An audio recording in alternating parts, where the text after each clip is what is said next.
রাস্তার হচ্ছে তিন অবস্থা।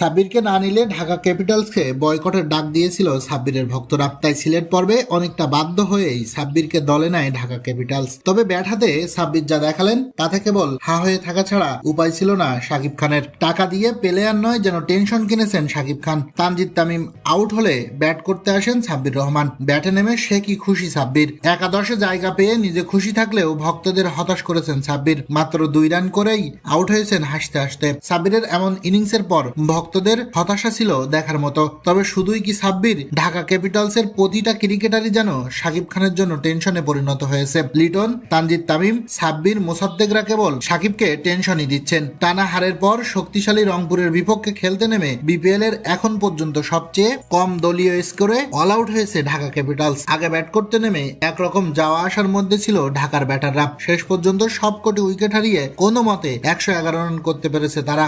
দলের এমন অবস্থা দেখে গ্যালারিতে থাকা শাকিব খান যেন নিজেই মাঠে নেমে যেতে চাইলেন। হতাশ, চরম হতাশ শাকিব খান।